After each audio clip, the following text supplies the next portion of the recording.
പത്തരമാറ്റിൽ ഉടൻ വരുവാൻ പോകുന്ന മറ്റൊരു അടിപൊളി എപ്പിസോഡിന്റെ റിവ്യൂവിലേക്ക് ഏവർക്കും ഒരിക്കൽ കൂടി സ്വാഗതം. ഇത്രയും കാലം സ്വന്തം മരുമകളെ മറ്റാരും സ്നേഹിക്കാത്തതുപോലെ സ്നേഹിക്കുകയും സപ്പോർട്ട് ചെയ്യുകയും ചെയ്ത് നടന്ന ജാനകി ഞെട്ടിക്കുന്ന ചില യാഥാർത്ഥ്യങ്ങൾ അനാമികയെക്കുറിച്ചും വേണുവിനെക്കുറിച്ചും തിരിച്ചറിയുകയാണ്. തുടർന്ന് ഹൃദയത്തകർച്ചയോടെ എന്തു ചെയ്യണമെന്നറിയാത്ത തളർന്നിരിക്കുന്ന ജാനകിയുടെ വേദനാനിർഭരമായ രംഗങ്ങളാണ് ഈ എപ്പിസോഡിൽ കാണുന്നത്. ജാനകിക്കൊപ്പം പണ്ട് കോളേജിൽ പഠിച്ചിരുന്ന തന്റെ ഏറ്റവും അടുത്തൊരു സുഹൃത്ത് രാവിലെ തന്നെ ജാനകിയുമായി ഫോണിൽ ബന്ധപ്പെടുന്നത് കാട്ടിക്കൊണ്ടാണ് എപ്പിസോഡ് ആരംഭിക്കുന്നത്.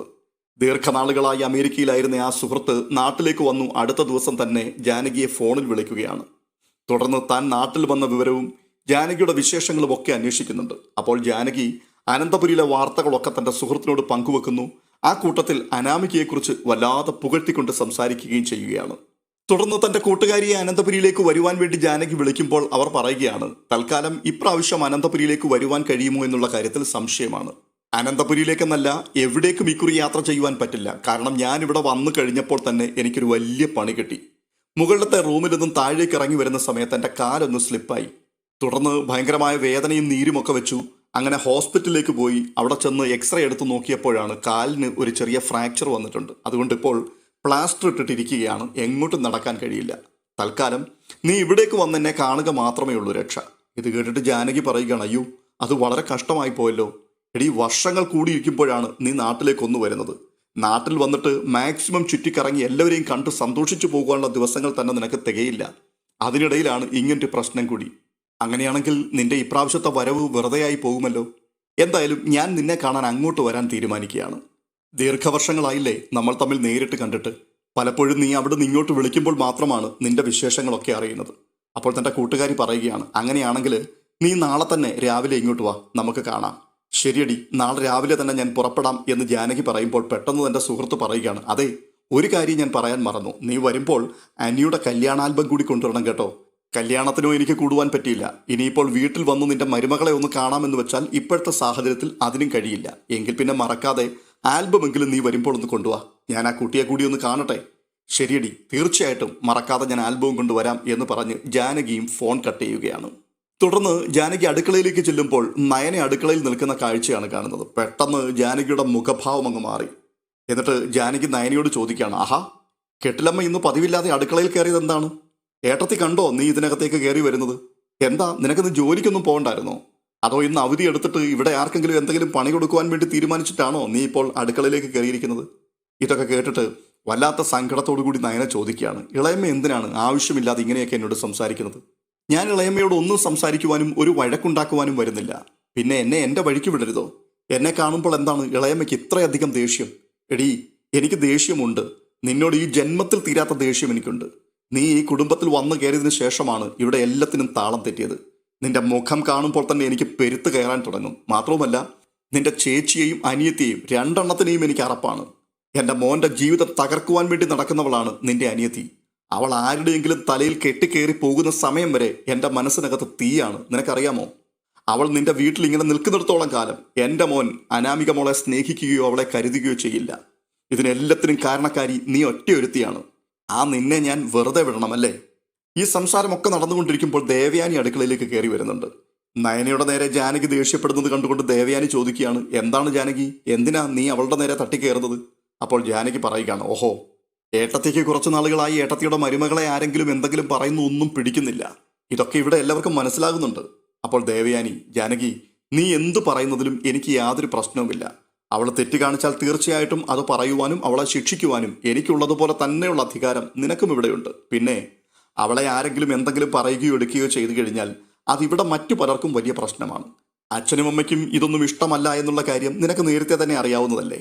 പിന്നെ ഇപ്പോൾ ആദർശ് ഇതൊക്കെ അവൻ കേൾക്കുകയും കാണുകയും ചെയ്തു കഴിയുമ്പോൾ അവൻ നിന്നോടൊന്നും പറയില്ല. പക്ഷേ അവൻ്റെ വിഷമവും സങ്കടവും ദേഷ്യവും എല്ലാം ഞാൻ കാണേണ്ടി വരും. അതൊക്കെ എന്നോടായിരിക്കും അവൻ ചോദിക്കുന്നത്. ആ ഒരു ബുദ്ധിമുട്ടുള്ളത് കൊണ്ടാണ് ഇവരുടെ കാര്യം നിങ്ങൾ ആരെങ്കിലും സംസാരിക്കുമ്പോൾ ഞാൻ ഇതിനിടയിൽ കയറി സംസാരിക്കാൻ വരുന്നത്. ഇതൊക്കെ കേൾക്കുമ്പോൾ നയന മനസ്സിൽ പറയുകയാണ്, എൻ്റെ അമ്മയ്ക്ക് എന്നോട് അടങ്ങാത്ത സ്നേഹമാണ്. അതുകൊണ്ട് തന്നെയാണ് മറ്റുള്ളവരുടെ മുൻപിൽ അത് വെളിപ്പെടുത്താതെ ഈ രീതിയിലൊക്കെ അമ്മ സംസാരിക്കുന്നത്.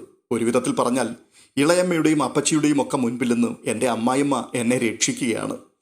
തുടർന്ന് ജാനകി അനാമികയുടെ മുറിയിലേക്ക് പോകുന്ന കാഴ്ചയാണ് കാണുന്നത്. എന്നിട്ട് അനാമികയോട് പറയുകയാണ്, മോളെ, നാളെ രാവിലെ എനിക്കൊരു വഴി വരെ പോകണം. എൻ്റെ ഏറ്റവും അടുത്തൊരു സുഹൃത്തുണ്ട്. അവൾ അമേരിക്കയിലായിരുന്നു. അവളിപ്പോൾ വന്നിട്ടുണ്ട്. സാധാരണ അവൾ വന്നു കഴിഞ്ഞാൽ ആദ്യം എത്തുന്നത് എന്നെ കാണുവാൻ വേണ്ടി ഈ വീട്ടിലേക്കാണ്. പക്ഷേ അവൾക്ക് ഇക്കുറി ഇവിടേക്ക് വരാൻ കഴിയില്ല.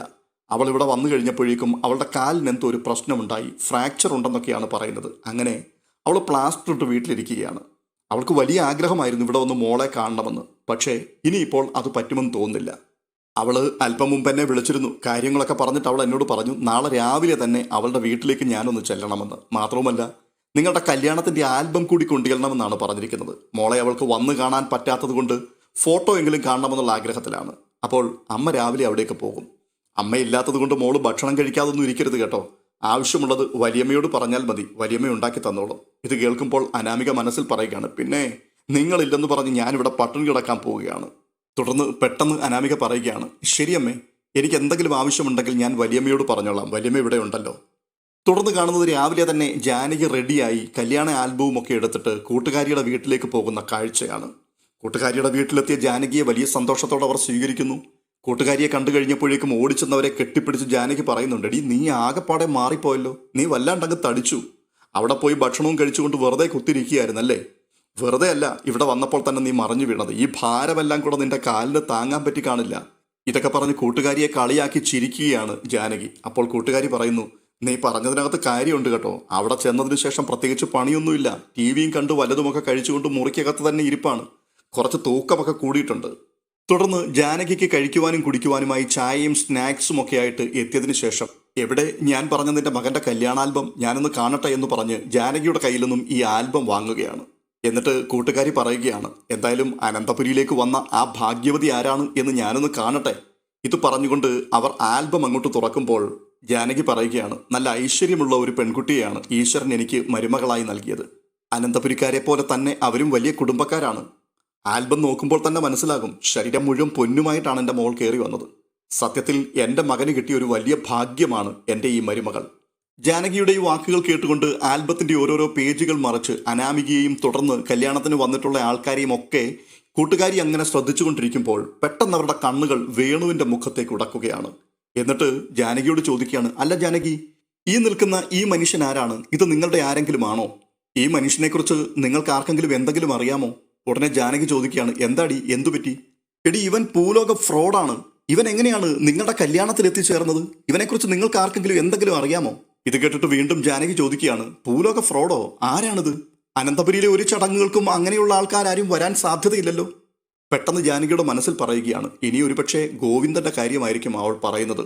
അയാൾ ഭൂലോക തരികിടയാണല്ലോ. തുടർന്ന് വലിയ ആകാംക്ഷയോടുകൂടി ഇരിപ്പിടത്തിൽ നിന്നും എഴുന്നേറ്റ് ജാനകി തൻ്റെ സുഹൃത്തിൻ്റെ അടുക്കിലേക്ക് ചെല്ലുകയാണ്. അപ്പോൾ ആൽബത്തിലെ വേണുവിൻ്റെ ഫോട്ടോയ്ക്ക് നേരെ വിരൽ ചൂണ്ടിക്കൊണ്ട് അവർ പറയുകയാണ്, ഞാൻ ഇയാളുടെ കാര്യമാണ് പറഞ്ഞത്. ഇയാൾ ഭൂലോക തരികിടയാണ്. ഇയാളെപ്പോലെ ഒരു ആൾ എങ്ങനെയാണ് അനന്തപുരിയിലെ കല്യാണത്തിന് വന്നത്? അതാണ് എനിക്ക് മനസ്സിലാകാത്തത്. ജാനകി ആൽബത്തിലേക്ക് സൂക്ഷിച്ചു നോക്കുന്നത് കണ്ടുകൊണ്ട് അവർ വീണ്ടും പറയുകയാണ്, ചിലപ്പോൾ നിനക്കറിയില്ലായിരിക്കും, പെണ്ണിൻ്റെ കൂട്ടത്തിൽ വന്ന ആരെങ്കിലും ആയിരിക്കാം. ഉടനെ വല്ലാത്തൊരു പരിഭ്രമത്തോടുകൂടി ജാനകി അവരോട് ചോദിക്കുകയാണ്, നീ എന്തൊക്കെയാണ് ഈ പറയുന്നത്? എനിക്കൊന്നും മനസ്സിലാകുന്നില്ല. എടി, പണ്ടൊരിക്കൽ ഞാൻ നിന്നോട് പറഞ്ഞിട്ടില്ലേ, എൻ്റെ ഹസ്ബൻഡിനെ കളിപ്പിച്ച് കുറേ അധികം പണം തട്ടിയെടുത്ത ഒരാളിനെ കുറിച്ച്? വലിയ ബിസിനസ്സുകാരനാണ്, പാർട്ട്ണർഷിപ്പ് ബിസിനസ് എന്നൊക്കെ പറഞ്ഞുകൊണ്ട് ഞങ്ങളുടെ വീട്ടിൽ പലയാവർത്തി കയറി ഇറങ്ങിയിട്ട് കണ്ടമാനം വാചകമടിച്ച് അങ്ങനെ വാചകത്തിൽ വീണുപോയതാണ് ഞങ്ങളൊക്കെ. എൻ്റെ ഭർത്താവിൻ്റെ കയ്യിൽ നിന്ന് മാത്രമല്ല, ഞങ്ങളുടെ റിലേറ്റീവ്സ് ആയിട്ടുള്ള പല ആൾക്കാരുടെ കയ്യിൽ നിന്നും ധാരാളം പണം ഇയാൾ മുക്കിയിട്ടുണ്ട്. ആ പോയ പൈസ ഒന്ന് മടക്കി പിടിക്കുവാൻ വേണ്ടി കേസും വഴക്കും ഗുണ്ടായുസവും ഒക്കെ ആയിട്ട് എത്ര കാലം ഇയാളുടെ പുറകിന് ഞങ്ങൾ നടന്നെന്നറിയാമോ? പക്ഷെ ഒരു രൂപ പോലും അയാൾ മടക്കി തന്നില്ല. ഇവനെ ഫോൺ വിളിച്ചാൽ ഇവൻ ഫോൺ എടുക്കില്ല. ഇവൻ്റെ വീട്ടിൽ ചെന്ന് കഴിഞ്ഞാൽ ഇവൻ്റെ ഭാര്യയും മകളും കൂടി തന്ത്രപരമായിട്ട് ഓരോ ഉടായ്പകൾ പറഞ്ഞ് നമ്മളെ ഒഴിവാക്കും. ഇയാൾക്കൊരൊറ്റ പുത്രിയാണുള്ളത്. അമ്മയേക്കാൾ വിളഞ്ഞൊരു കള്ളിയാണവൾ. ആ പെണ്ണിനെ ഇപ്പോൾ ഏതോ വലിയ കുടുംബത്തിലേക്ക് കെട്ടിച്ചു വിട്ടു എന്നൊക്കെയാണ് നാട്ടുകാർ പറയുന്നത്. എന്തായാലും അവൾ ചെന്ന് കയറുന്ന തറവാട് ഉറപ്പായിട്ടും അവൾ മുടിച്ച് തേച്ച് കഴുകും. ഏത് ഹതഭാഗ്യനാണോ ആ പെണ്ണിനെ കെട്ടിയിട്ടുണ്ടാവുക. അവൾ ഭൂലോക ഫ്രോഡാണെന്ന് അവളുടെ മുഖത്ത് വരച്ചു വെച്ചിട്ടുണ്ട്. എന്തായാലും ജാനകി, നീ വീട്ടിൽ ചെന്നിട്ട് നിന്റെ മരുമകളോടൊന്ന് അന്വേഷിക്കണം ഇയാൾ ആരാണെന്ന്. അനാമിക മോളുടെ അടുത്ത ബന്ധുക്കൾ ആരെങ്കിലും ആണെങ്കിൽ ഒന്ന് മുന്നറിയിപ്പ് കൊടുത്തേക്കണം, സൂക്ഷിച്ചോളാൻ, അവർക്കും പണി കിട്ടാൻ സാധ്യതയുണ്ട്. ഇത്രയും പറഞ്ഞു കേട്ടപ്പോഴേക്കും ജാനകിയുടെ സർവ്വ ഊർജ്ജവും നഷ്ടമായിപ്പോയി. വല്ലാത്ത പരിഭ്രമത്തോടുകൂടി എന്തു മറുപടി പറയണമെന്നറിയാതെ ജാനകി അങ്ങനെ പകച്ചു നിൽക്കുകയാണ്. തുടർന്ന് വീണ്ടും വേണുവിനെക്കുറിച്ചും അനാമികയെക്കുറിച്ചും രേവതിയെക്കുറിച്ചും ഒക്കെ തൻ്റെ കൂട്ടുകാരി എന്തൊക്കെയോ സംസാരിക്കുന്നുണ്ട്. പക്ഷേ ജാനകി അതൊന്നും കേൾക്കുന്നില്ല. ജാനകിയുടെ മനസ്സിൽ നിറയെ അനാമികയും അനിയും അവരുടെ കുടുംബജീവിതവും മാത്രം വന്ന് നിറയുകയാണ്. പെട്ടെന്ന് തൻ്റെ സുഹൃത്ത് ജാനകിയുടെ ഷോൾഡറിൽ തട്ടിക്കൊണ്ട് ചോദിക്കാൻ, എടി, നീ എവിടെയാ? നീ ഇവിടൊന്നും ഇല്ലേ? ഞാൻ ഈ പറയുന്ന പോലും നീ കേൾക്കുന്നുണ്ടോ? ഉടനെ ജാനകി ഒന്ന് ഞെട്ടുന്നുണ്ട്. എന്നിട്ട് പറയുകയാണ്, ആ എടി, ഞാൻ പെട്ടെന്ന് വേറൊരു കാര്യം ഓർത്തുപോയി. ഇന്ന് രാവിലെ അനാമിക മോളുടെ അച്ഛനും അമ്മയും കൂടി വീട്ടിലേക്ക് വരുമെന്ന് പറഞ്ഞിരുന്നു. സത്യത്തിൽ അത് ഓർക്കാതെയാണ് ഞാൻ ഇവിടേക്ക് വന്നത്. ഞാൻ ഇങ്ങോട്ടാണ് വരുന്നത് എന്നുള്ള കാര്യം എൻ്റെ മരുമോളോട് പറഞ്ഞതുമില്ല. ഒരുപക്ഷെ ഇപ്പോൾ അവർ വീട്ടിലെത്തിയിട്ടുണ്ടാവും. അതുകൊണ്ട് ഞാൻ തൽക്കാലം ഇറങ്ങുകയാണ്. പിന്നൊരു ദിവസം വരാം, നമുക്ക് വീണ്ടും കാണാം എന്ന് പറഞ്ഞ് ജാനകി വേഗത്തിൽ അവിടെ നിന്ന് ഇറങ്ങുകയാണ്. ജാനകി പുറത്തേക്ക് ഇറങ്ങുമ്പോൾ തൻ്റെ കൂട്ടുകാരിയുടെ മനസ്സിൽ പറയുകയാണ്, ഇവൾക്ക് എന്താണ് പെട്ടെന്നൊരു മനംമാറ്റം? ഇത്രയും നാളും ഞാൻ കണ്ടിട്ടുള്ള ജാനകി എനിക്ക് നന്നായിട്ട് അറിയാം. പക്ഷെ പെട്ടെന്ന് ആകെപ്പാടൊരു വ്യത്യാസം അവളിൽ സംഭവിച്ചല്ലോ. ഓ, ഇനിയിപ്പോൾ ഈ പറഞ്ഞ ആള് അവരുടെ ആരെങ്കിലും ആയിരിക്കാം. എന്തായാലും തൽക്കാലം അവൾ പോട്ടെ, സാവകാശം പിന്നീട് വിളിച്ചന്വേഷിക്കാം. തുടർന്ന് കാണുന്നത് ജാനകി വല്ലാതെ തകർന്ന അവസ്ഥയിൽ അനന്തപുരിയിലേക്ക് മടങ്ങിയെത്തുന്ന കാഴ്ചയാണ്. താൻ അവിടേക്ക് ചെല്ലുമ്പോൾ പെട്ടെന്ന് അനാമിക, അമ്മ പെട്ടെന്ന് ഇങ്ങ് എത്തിയോ? എന്തു പറ്റി? ഉച്ചയാകുമ്പോഴേക്കേ വരികയുള്ളൂ എന്നൊക്കെയല്ലേ അമ്മ പറഞ്ഞത്? പോയിട്ട് ഉടൻ തന്നെ തിരികെ പോന്നല്ലോ. ഇതൊക്കെ പറഞ്ഞുകൊണ്ട് അങ്ങോട്ട് ചെല്ലുകയാണ്. അപ്പോൾ ജാനകി അനാമികയോട് പറയുകയാണ്, എന്താണെന്നറിയില്ല മോളെ, എനിക്ക് വല്ലാത്തൊരു തലവേദന, ഞാനൊന്ന് കിടക്കട്ടെ എന്ന് പറഞ്ഞിട്ട് ആൽബം അനാമികയുടെ കയ്യിൽ കൊടുത്തിട്ട് തൻ്റെ മുറിയിലേക്ക് കയറി കഥ കടക്കുകയാണ്.